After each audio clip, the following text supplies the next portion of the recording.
Bienvenidos a esta última lección del curso de diseño de máquinas y mecanismos para mecatrónica. En esta última lección vamos a estar analizando uno de los últimos elementos para la transmisión de potencia en elementos mecánicos o en máquinas. Y estos son las bandas o elementos que nos permitan que sean elementos flexibles. ¿Por qué hablamos de los elementos flexibles y no solo los llamamos bandas? Bueno, esto resulta y sucede porque la forma de transmitir la potencia no es solo o solo se aplica para bandas como las que vemos, por ejemplo, en los vehículos, sino que también aplica para las cadenas, así como también aplica para bandas metálicas. Es por esto que entonces con lo primero que vamos a iniciar es con los 4 tipos de bandas que podemos encontrar nosotros.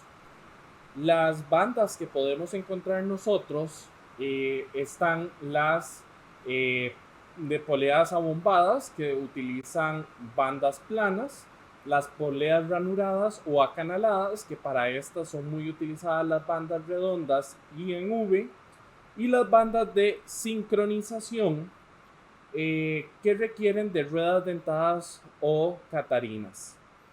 Estas últimas, como pueden observar en la imagen, en la tabla, estamos viendo que tienen una serie de dentaduras y una distancia entre ellas que nos permite que ellas se agarren, ya sea de la rueda dentada o de la catarina, y entonces de esta manera transmitan la energía. Para que la operación resulte adecuada, los ejes de las poleas deben de estar separados por una cierta distancia mínima y que dependen del tipo y tamaño de la banda. Dentro de las principales características de las bandas que vamos a encontrar va a ser que se pueden emplear para distancias grandes entre centros, cosa que no teníamos, por ejemplo, cuando trabajábamos con los engranes. En los casos de las bandas de sincronización existe un cierto deslizamiento y fluencia. Por lo tanto, la relación de la velocidad angular entre los ejes impulsor e impulsado no es constante ni exactamente igual a la relación de los diámetros que tienen las poleas. Y en otros casos se requiere de una polea guía o tensora para evitar ajustes en la distancia entre centros, que por lo general se necesita debido al envejecimiento o la instalación de las bandas nuevas.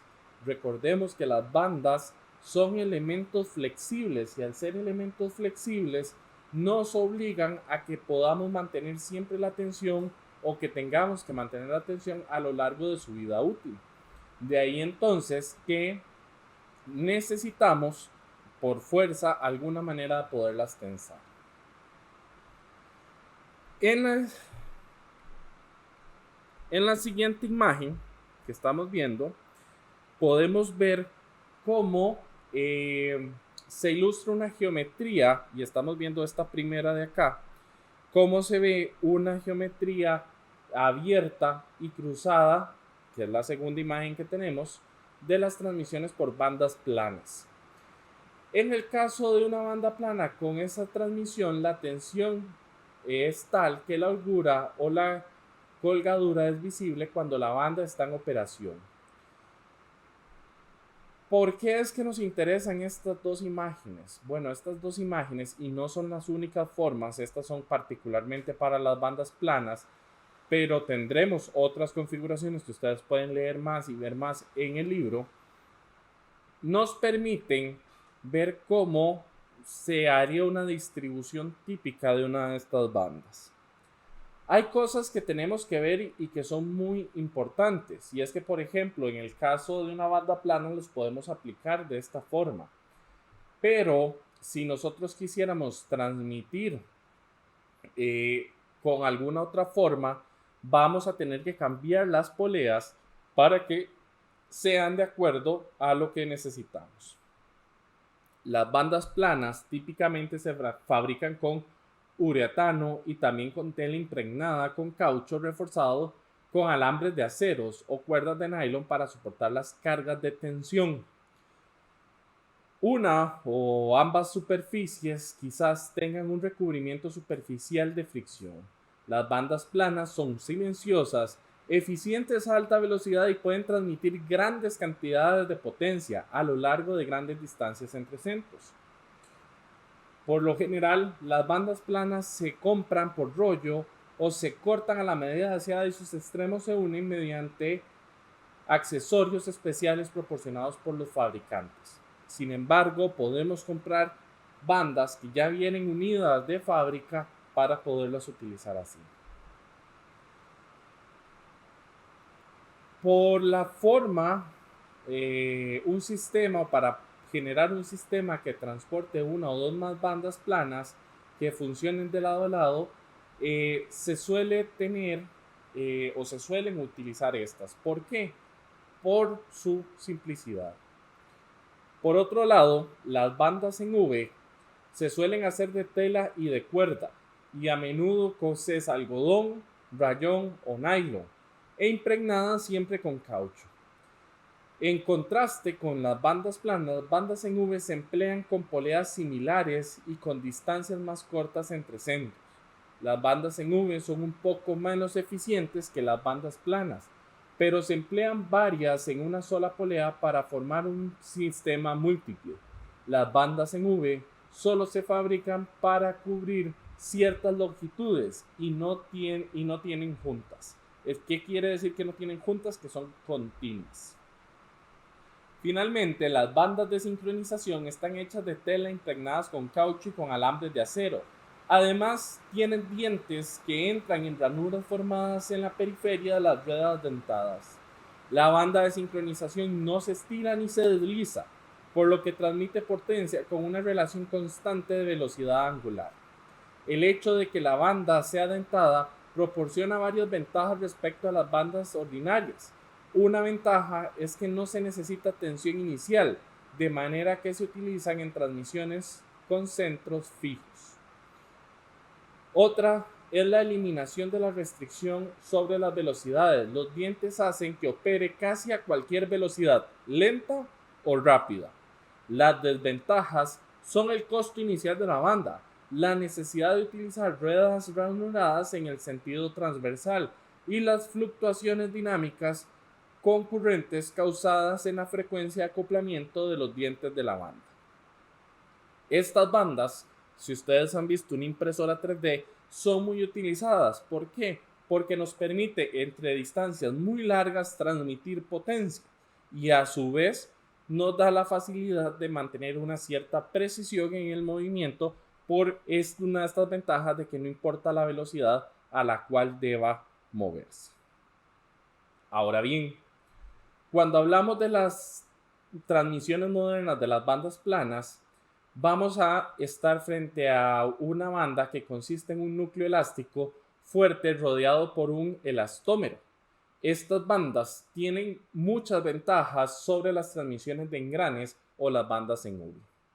Una transmisión de banda plana presenta una eficiencia de aproximadamente un 98%, que es muy similar a la que tienen los engranes. La eficiencia de una banda en V por lo general va a andar entre el 70 y el 96%. Y aquí es donde vemos una de las grandes ventajas que tienen entonces las bandas planas. Además de que estas producen muy poco ruido y absorben más vibraciones torsionales del sistema que una banda en V o los mismos engranes. Cuando nosotros vamos a emplear una banda plana, tenemos que tener en cuenta algunas cosas. Lo primero son los ángulos de contacto. Los ángulos de contacto son justamente estos dos ángulos que se forman a la hora de que la banda entra y toca las poleas. Como podemos ver, aquí tenemos las fórmulas respectivas para poder calcular esos ángulos de contacto, que si nosotros ya los queremos emplear para las diferentes poleas, el ángulo de contacto es todo este y es todo este.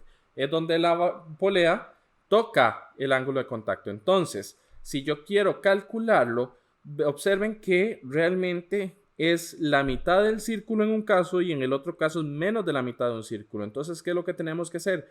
Para calcularlo en la polea más grande, vamos a tener que sumar este medio ángulo, este medio círculo, que en ángulo sabemos que es pi, más esta diferencia que tenemos acá. ¿Cómo se calcula esta diferencia? Con esta fórmula que tenemos por acá, que se saca de triángulos semejantes. Al tener yo esas ecuaciones, podemos ver entonces que para el diámetro mayor yo tengo que sumar 2 veces este espacio con este espacio más todo este otro que tenemos por acá, con lo cual si yo quiero calcular ese ángulo de contacto, entonces estamos hablando de que es pi más 2 veces el seno a la menos 1 del diámetro mayor menos el diámetro menor entre 2 veces la distancia entre los centros. Pero para el caso de la polea pequeña, vamos a observar que realmente tenemos menos de pi. Es pi menos este espacio, que es lo que está encerrado entre círculo, más menos este otro espacio, que es la ecuación que tenemos por acá. Entonces el ángulo de contacto es pi menos 2 veces el seno a la menos 1 del diámetro mayor menos el diámetro menor entre 2 veces la distancia entre los centros. ¿Por qué es que nos interesa poder calcular cuál es el ángulo de contacto? Porque al final del día yo tengo que determinar la longitud de la banda que vamos a tener que utilizar. Por lo tanto, entonces, yo necesito sumar las dos longitudes de arco con el doble de la distancia entre el punto inicial y el final del contacto. Entonces, ¿qué quiere decir eso? Que vean que yo necesito sumar esta distancia que son los ángulos de contacto, y finalmente sumar 2 veces esta distancia que está en color azul. Entonces, para poder calcular esa distancia, si nosotros hacemos la sumatoria de cada uno de esos ángulos, como ya lo calculamos, más sumamos esa distancia entre esas dos distancias, que vemos que es un medio de la raíz de 4 por la distancia de los centros al cuadrado menos la distancia menos el diámetro mayor menos el diámetro menor, todo eso al cuadrado, le sumamos los ángulos y con eso entonces, o el perímetro que tenemos de esos ángulos de contacto, podemos obtener entonces la distancia total. Y aquí hay un punto muy importante. Si nosotros vemos o analizamos que las bandas van a tener cambios en la tensión, y eso es debido a las fuerzas de fricción entre la banda y la polea, y esto causará que la banda se estire o se contraiga y que se mueva en relación a la superficie de la polea. A ese movimiento se le llama arrastre elástico y se es normalmente asociado con la fricción deslizante y no con la fricción estática.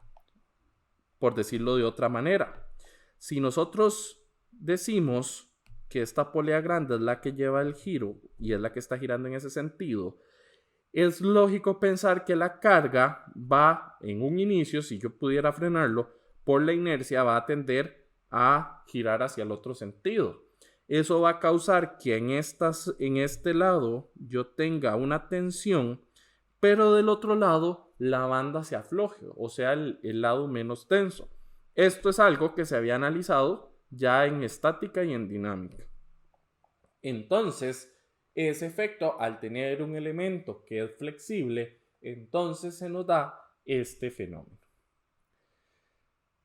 Ahora bien, dentro de esto hay algunos conceptos que nos interesan. Y es que el ángulo de contacto está constituido por el arco efectivo a través del que se transmite la potencia, y el arco inactivo, que es la parte o la contraparte que no está tocando. En el caso de la polea impulsora, la banda hace contacto primero con la polea con una tensión en el lado tirante, que vamos a llamar F1, y una velocidad V1, que es la misma que la velocidad superficial de la polea.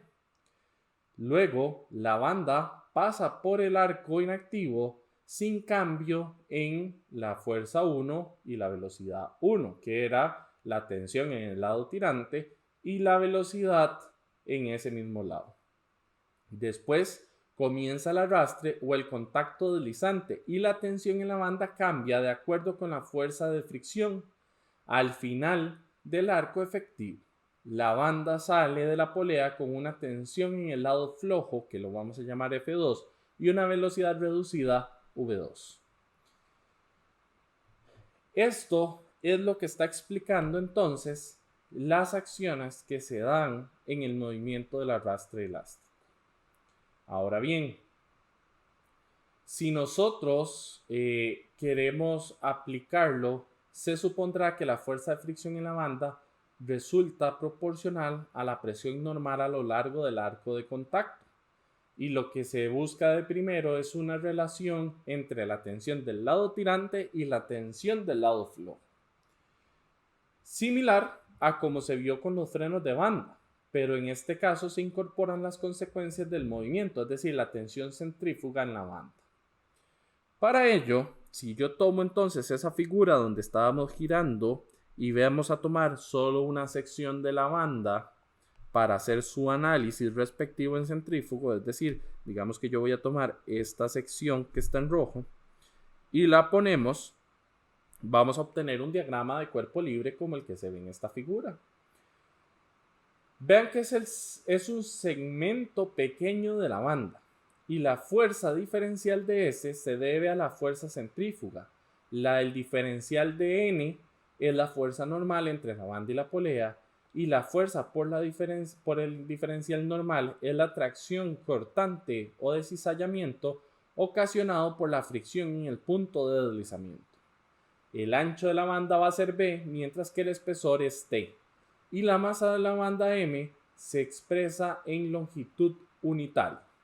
Por lo tanto, la fuerza centrífuga de S la vamos a poder nosotros expresar como que ds es igual a la masa por la distancia del radio por el diferencial del ángulo que tengamos por R por la velocidad angular al cuadrado. Si trabajamos esto un poco, podemos darnos cuenta que entonces el diferencial de S es igual que la masa por el radio al cuadrado por la velocidad angular al cuadrado de dz. Y vamos a ver entonces también que tendríamos que esto es igual a decir que si yo multiplico el R por la velocidad angular, voy a tener mi velocidad. Como voy a obtener mi velocidad, entonces sería la masa por la velocidad al cuadrado de dz. Y eso entonces al final lo podemos simplificar que la masa por la velocidad al cuadrado es igual a una fuerza. Por lo tanto, el ds es igual a la fuerza C por el d dz. Donde les mencionaba, V es la velocidad que tiene la banda, es una velocidad lineal.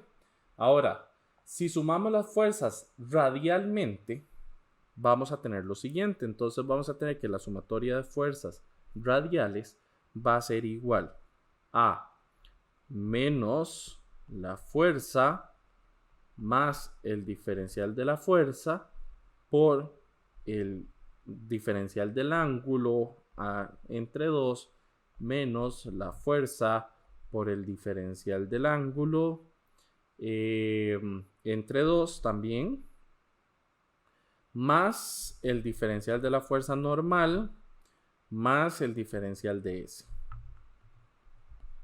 Más el diferencial de S, y todo esto sería igual que 0.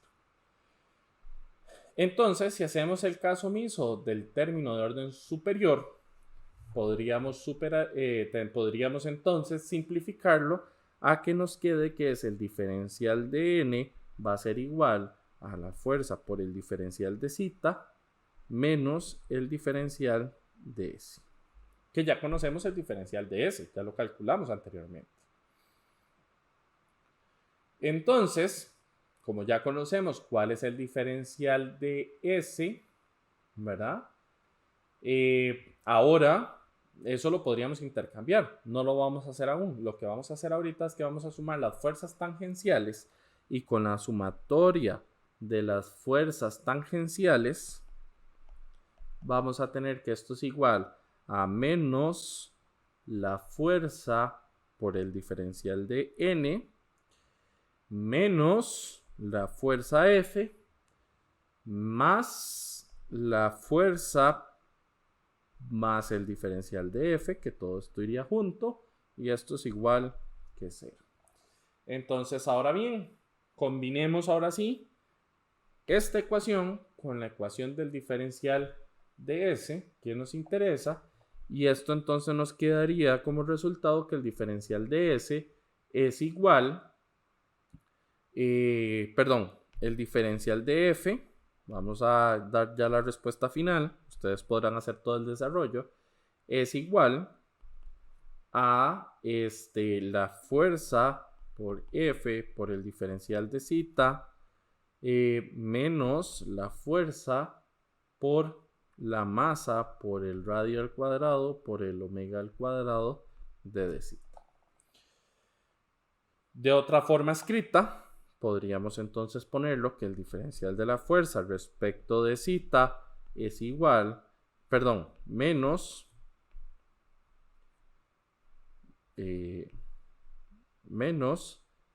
F por la fuerza es igual a menos F por m r al cuadrado omega al cuadrado.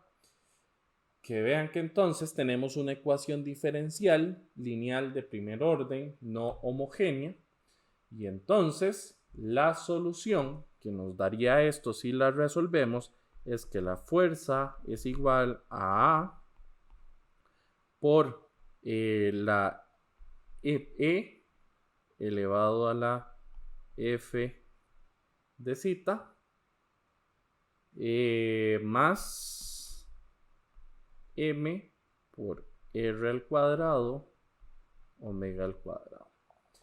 A es una constante arbitraria que saldría del resolver la ecuación y bajo el supuesto de que zeta comienza en el extremo flojo, la condición de frontera de que la F, de que la fuerza en zeta es igual a 0, sea igual a F2, que provoca que A sea igual a F2 menos la masa por R al cuadrado omega al cuadrado. Entonces la solución final que tendríamos de esta ecuación resolviendo A sería bajo ese contexto decir que es F por F al cuadrado F2 menos M R al cuadrado omega al cuadrado por E a la F zeta más M R al cuadrado omega cuadrado. Entonces, si nosotros sabemos que al final el ángulo de cobertura es el lado ajustado, entonces podríamos también estimar el valor de F1, que si nosotros determinamos eso, o sea, igualamos toda esta ecuación que tenemos a F1, resolviendo con zeta igual al ángulo de salida, entonces nos va a quedar que F1 es igual a F2 menos M R al cuadrado omega al cuadrado E a la F por el ángulo particular donde está F1 más M R al cuadrado omega a la 2.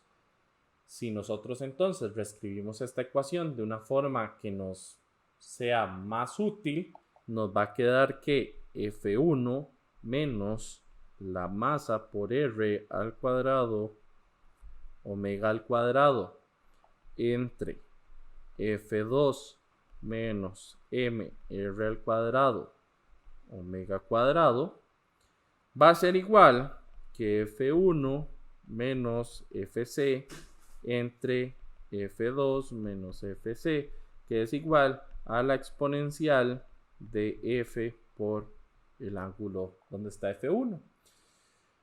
Y si vemos que de esta ecuación anterior, podemos calcular, sabemos que si despejamos FC, o sea, si de aquí yo puedo despejar FC, podríamos encontrar un resultado útil para esta ecuación y entonces expresarlo de otra forma, donde diríamos que F1 menos F2 va a ser igual a F1 menos Fc por el exponencial de F zeta menos 1 entre el exponencial de F zeta. ¿Ok? Y entonces, si ya nosotros sabemos cómo determinar Fc, perdón, si n es la velocidad rotacional en RPM, corresponde a la polea de diámetro d, entonces podemos calcular la velocidad de la banda. Así como si conocemos que el peso W de un pie de banda está dado en términos del peso específico y donde B y T están dados en pulgadas, entonces también podríamos obtener el resultado final de cómo es Fc. Ahora bien, esto nos deja con que entonces nosotros podemos calcular o entender que las fuerzas F1 es el lado ajustado tenso y el lado F2 sería, o la fuerza F2 sería el lado que es holgado. Entonces, tomando eso en cuenta, ya podríamos nosotros estimar entonces cuántos serían los valores de cada lado. Ahora bien, estas dos últimas ecuaciones son las que nos proporcionan una visión fundamental de las bandas planas. Si F1 es igual a 0, entonces T también va a ser 0, en el sentido de que nos va a dar un torque que va a ser o que no se está aplicando. La ecuación, esta en particular, que tenemos por acá, es la que se denomina como la ecuación de bandas. Y las consecuentes, las que van a ver si ustedes revisan el libro después de estas, son las que nos dan la forma en que funciona. De esta forma es como entonces nosotros podemos entender el comportamiento que tienen estas bandas. Y de esta manera el efecto que van a tener cuando nosotros trabajemos con ellas. Entonces la pregunta del millón es ¿cómo trabajamos con ellas? Bueno, cuando tenemos que trabajar con bandas planas, los pasos para analizar la transmisión de la banda va a darse de la siguiente manera. Primero, calcular la forma exponencial de la fuerza de fricción por el ángulo de contacto de F1 de la geometría y de la fricción de la transmisión de la banda. A partir de la geometría y la velocidad de la banda se determina el Fc. A partir del torque, que es con esa ecuación que aparece en pantalla en el punto 3, se obtiene el par de torsión necesario y a partir de ese par de torsión T, entonces vamos a poder conocer tanto F1 como F2 que se necesita. Y entonces se van a ir a las tablas, tanto a la 17.2, 17.4 y utilizando la ecuación 17.12, que es la que nos da F1 respecto de A, vamos a poder entonces determinar luego F2 a partir de conocer F1A, utilizando la ecuación que se muestra en el punto 6. Y con esto entonces, a partir de la ecuación que está en el libro que se llama I1, que es la que nos permite calcular el FI teniendo en cuenta el F1, el F2 y el FC, que ya han sido calculados previamente, entonces vamos a obtener la tensión inicial a la cual debería quedar la banda. Con esto vamos a verificar el desarrollo de la fricción. Para eso se utiliza la ecuación que nos están presentando en pantalla y finalmente vamos a determinar el factor de seguridad para ver si funciona de acuerdo a lo que estamos esperando. Una vez que pudimos determinar entonces todos estos valores, lo siguiente que debemos de hacernos es cómo es que nosotros físicamente vamos a poder asegurar la tensión inicial en la banda. Bueno, uno de los métodos más utilizados es que se pone o se utiliza el peso del motor de manera tal que sean articulados. Entonces, si yo levanto el motor en contra de la gravedad, destensamos la banda, pero en el momento en que yo dejo caer el peso del motor, él automáticamente va a tensar la banda.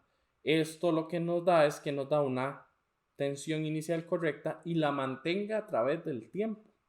Otra de las formas es que haya una polea tensora accionada por algún resorte y esta se ajusta de manera tal que efectúe la misma tarea.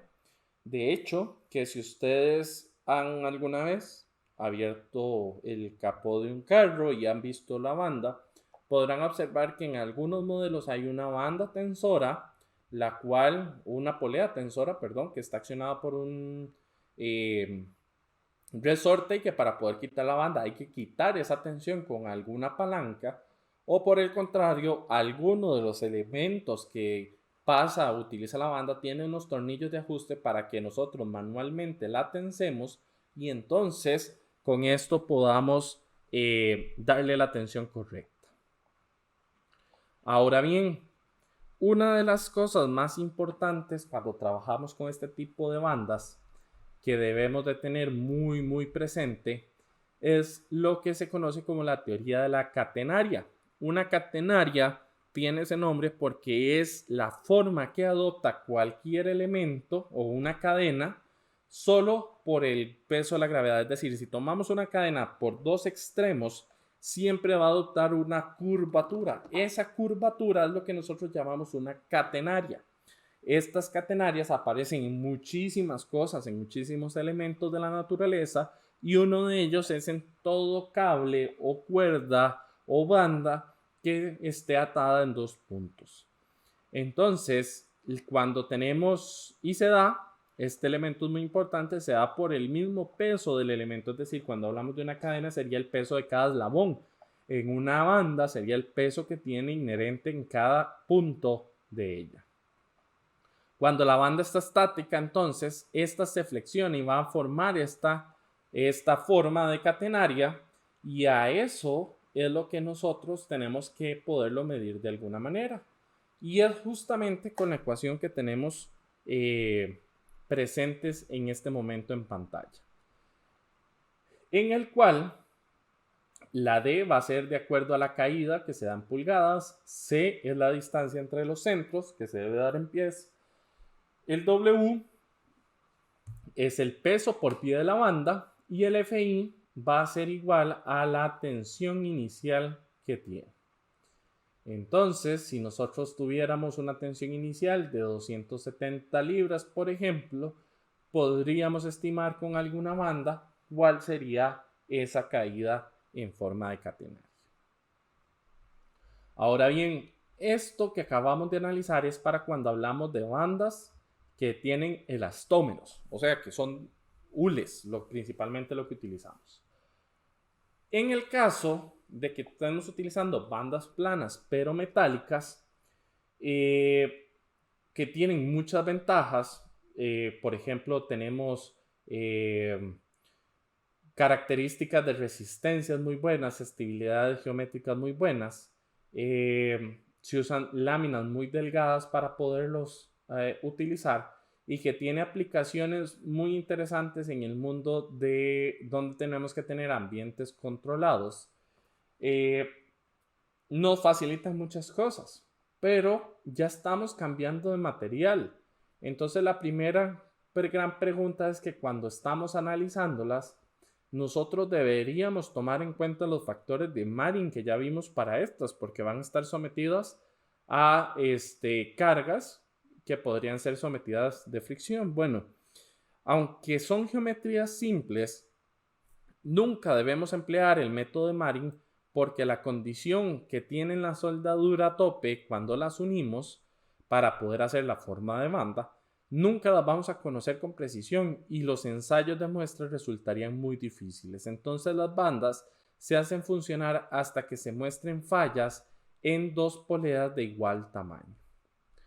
Entonces, ¿qué es la diferencia? Bueno, es que cuando yo necesite entonces calcular cómo seleccionar la banda, entonces nosotros vamos a, de forma muy similar, calcular el ángulo, la exponencial, perdón, entre la fricción y el ángulo en el punto de tensión a partir de la geometría de la fricción que tengamos. Se va a calcular la resistencia a la fatiga utilizando las ecuaciones que tenemos en este momento en pantalla para pasar a calcular la tensión permisible.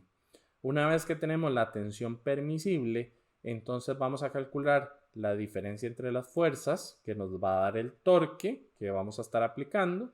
Con esto podemos calcular la fuerza 2 en base a la fuerza 1 para entonces poder calcular la fuerza de la tensión inicial, para calcular el B mínimo, que era el ancho de la banda, y con esto entonces vamos a poder elegir el B final. De acuerdo, con esto recalculamos todas las fuerzas y entonces se verifica el desarrollo friccional final.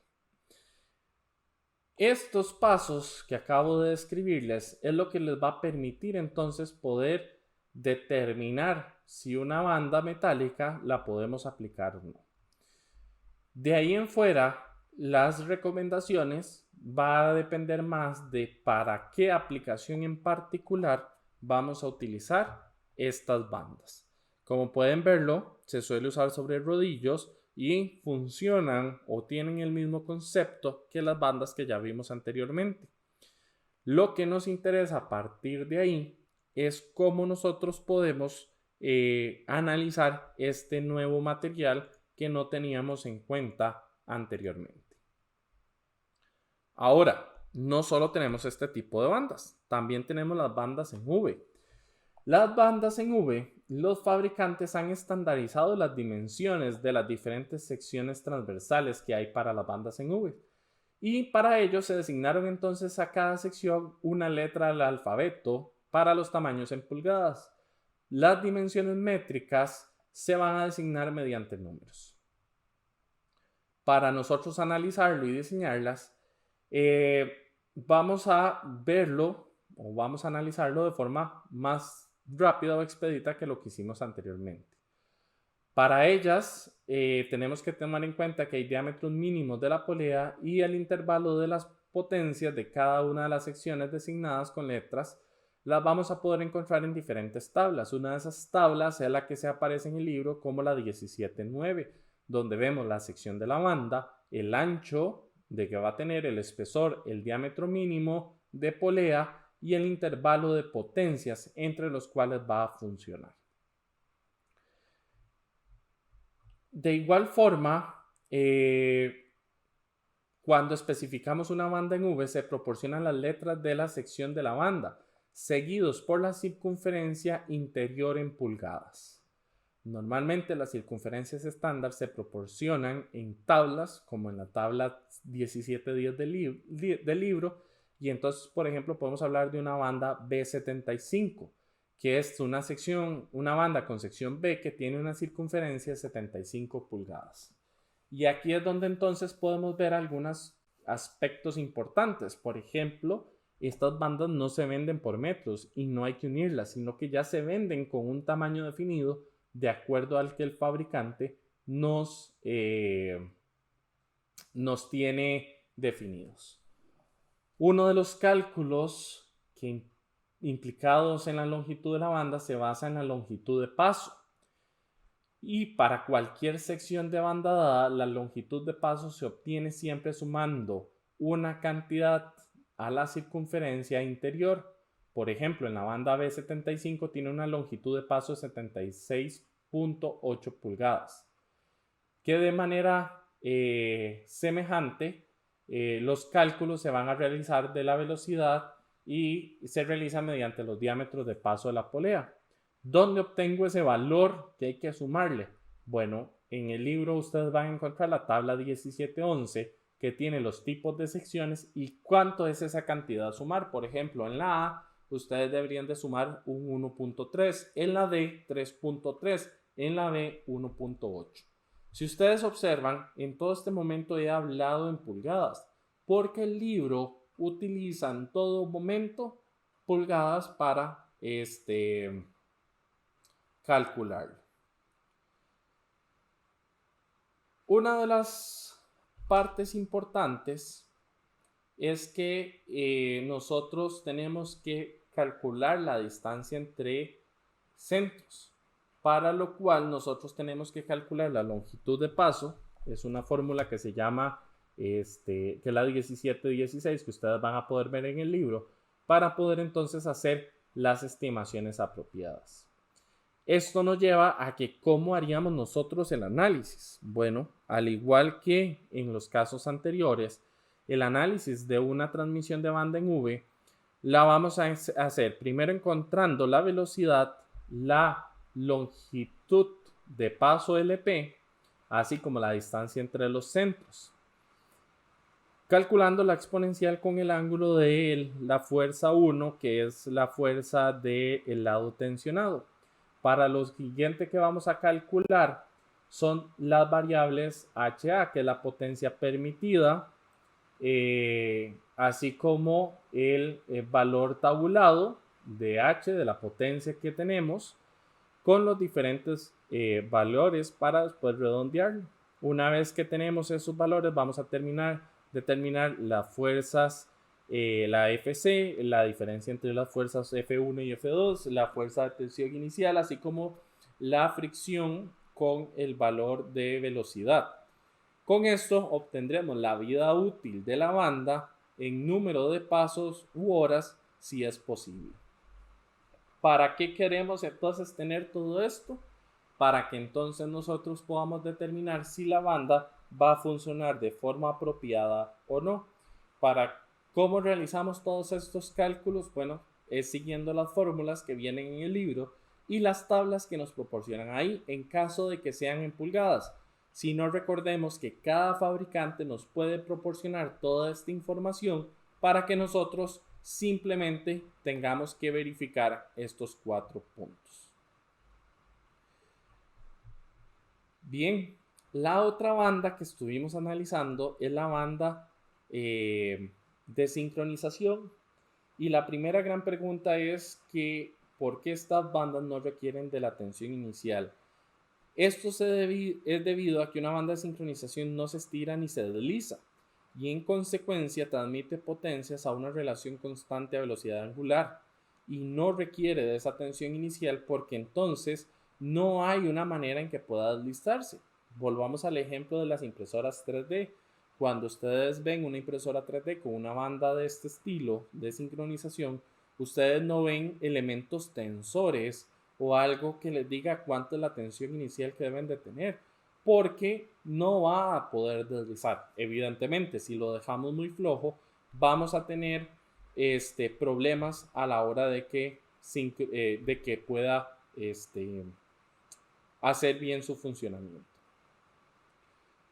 ¿Qué ventajas tenemos con las bandas de sincronización? Bueno, una banda de sincronización no se estira ni se desliza, transmite la potencia a una relación constante de velocidad angular, pueden operar en un intervalo muy amplio de velocidades y tienen eficiencias de entre el 97 al 99%. No requieren lubricación, son más silenciosas que las transmisiones de cadena, entre otras cosas que podemos observar.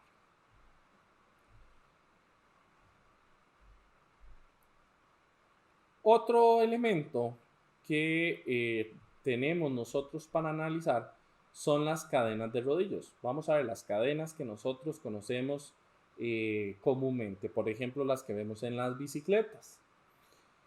La ANSI estandarizó las cadenas de rodillos con respecto a tamaños y podemos ver diferentes dimensiones o nomenclaturas. Tenemos que saber que hay cadenas simples, dobles, triples, que lo que determinan es la cantidad de potencia que podemos transmitir. Las dimensiones de los tamaños van a ser proporcionados o están proporcionados y los podemos ver en la tabla 17-19 del libro, donde van a poder ver el número de la cadena, donde nos dan el paso, el ancho, la resistencia mínima, el peso promedio por pie, el diámetro de los rodamientos, los espaciamientos entre hileras. Y aquí en pantalla lo que estamos viendo nosotros es justamente una catarina que impulsa una cadena y que gira en el sentido contrario a las manecillas del reloj. Cuando nosotros designamos el paso de la cadena como P, que es justamente esta medida que estamos teniendo acá, el ángulo de paso, que es este que tenemos acá, y el diámetro de paso de la catarina, D, que es este que tenemos por acá, por trigonometría, vamos a poder ver que podemos sacar una relación, que esa relación es que el diámetro va a ser igual al paso entre el seno del ángulo de paso entre 2. Debido a que el ángulo debe ser 360 grados entre n, donde n es el número de dientes de la catrina, entonces nosotros podemos describir esta ecuación como D es igual a P entre seno de 180 entre n, donde el ángulo de paso entre 2 a través del cual el eslabón gira cuando entra en contacto lo vamos a llamar el ángulo de articulación, en el cual se puede apreciar que la magnitud de ese ángulo es una función del número de dientes. La rotación del eslabón a través de ese ángulo provoca entonces un impacto entre los rodillos y los dientes de la catrina, así como desgaste en la junta de las cadenas, como la vida de una transmisión seleccionada en forma apropiada es una función del desgaste y de la resistencia a la fatiga superficial de los rodillos, resultando importante reducir el ángulo de articulación tanto como sea posible, porque eso es lo que va a determinar que una de estas cadenas tenga una vida útil mayor o menor. De igual forma, tenemos que tener en cuenta que uno de los cálculos que más vamos a hacer es calcular la variación cordal de la velocidad. El libro explica de forma muy interesante cómo llegar a estimar ese valor y cómo se hace de forma de la ecuación. En esta figura, que es en la que podemos ver el resumen, se grafica y se presenta de forma que cuando se usan transmisiones de cadena para sincronizar componentes o procesos de precisión se deben dar la consideración debida a las variaciones. ¿Cuáles variaciones? Observen que dependiendo del número de dientes, la variación cordal de la velocidad entre menos dientes va a ser mayor, entre la mayor cantidad de dientes va a ser menor esa variación. Esa variación a mí me interesa llevarla a lo mínimo porque, por ejemplo, si una transmisión de cadena sincronizara el corte de película de fotografía con el avance de la misma, las longitudes de las hojas cortadas de película podrían variar demasiado debido a esa variación cordal de velocidad. Es decir, si se da que tengo muy pocos dientes, lo que va a suceder es que por cada avance que tenga la cadena, voy a tener, por decirlo de una manera muy vulgar, un juego mayor. Entonces, si yo quiero que haya una precisión, yo tengo que tender a que tenga un mayor número de dientes para disminuir eso. El problema de agregar muchos dientes es que entonces me complica cuál es el tipo de cadenas. Por ejemplo, las catrinas no se hacen en tamaños estándares con más de 120 dientes, porque la elongación del paso a la larga causa que la cadena cabalgue, o sea, que brinque mucho antes de que la cadena se desgaste. Entonces, por eso es que nosotros tenemos que buscar la manera de poder equilibrar estos valores. En el libro también ustedes van a poder ver cómo es que pueden ir haciendo los cálculos para los diferentes estimaciones de cuál va a ser la longitud entonces que yo debería seleccionar. Y esto entonces nos lleva a la última forma de poder transmitir la potencia. Y es que para yo poder transmitir la potencia necesito, o una de las formas es utilizar cables de acero. Cuando tenemos elementos que necesitamos mucha transmisión de potencia, entonces es donde nos interesa utilizar los cables mecánicos. De los metálicos, de los cables metálicos tenemos que entender que hay dos tipos dependiendo de cómo lo arrollamos. Los de torsal regular, que es el estándar aceptado y tiene el alambre enrollado en una dirección para construir los toroides y los toroides torcidos en la dirección opuesta, que es justamente lo que estamos viendo acá en la figura A. Tenemos los torsal LAN, que tienen los alambres en el toroide y los toroides en el cable torcido en la misma dirección, que es lo que vemos en la figura B. Los cables torsal LAN son más resistentes al desgaste abrasivo y a la falla por fatiga que los cables en torcido regular, pero es más probable que se retuerzan y dejen de entrelazarse. Los cables estándares se fabrican con núcleo de cáñamo que soporta y lubrica los toroides. Cuando los cables se someten a calor, se debe emplear un centro de acero o un toroide de alambre. Lo importante a saber de los cables es que también están estandarizados y podremos buscarlos en diferentes tablas donde nos van a dar la información útil que vamos a necesitar. De igual forma, tenemos que tener claro que en los cables vamos a tener la peculiaridad de que no los vamos a analizar individualmente, es decir, no vamos a analizar el alambre, sino el cable como tal. Y eso es la mayor diferencia a la hora de que calculemos los valores con estos elementos. De ahí en fuera, las fórmulas, de acuerdo a como lo vimos anteriormente, se comportan de forma similar, adaptadas particularmente a cómo utilicemos el sistema con los cables. Sin embargo, vamos a buscar los mismos objetivos que andábamos buscando en los demás bandas. Finalmente, existen los ejes flexibles. Una de las mayores limitaciones que tienen los ejes flexibles es que no se pueden transmitir movimientos o potencias alrededor de las esquinas y por lo tanto entonces ahí es donde estos elementos vienen muy bien. Vamos a ver, es el típico cable que utilizamos para que podamos transmitir una potencia en algún lado. Hay de dos tipos principales de ejes flexibles: el eje de transmisión de potencia para transmitir potencia en una sola dirección y el eje de control remoto o de control manual para transmitir movimiento en cualquier dirección. Estos ejes flexibles se clasifican al especificar el par de torsión correspondiente a partir de varios radios de curvatura en la envolvente. Estos los solemos comprar directamente tal cual ya nosotros lo vayamos a necesitar. Con esto entonces se finaliza la teoría de elementos flexibles para la transmisión de potencia. Y con esto también finalizamos la última lección del curso de diseño de máquinas y mecanismos para mecatrónica.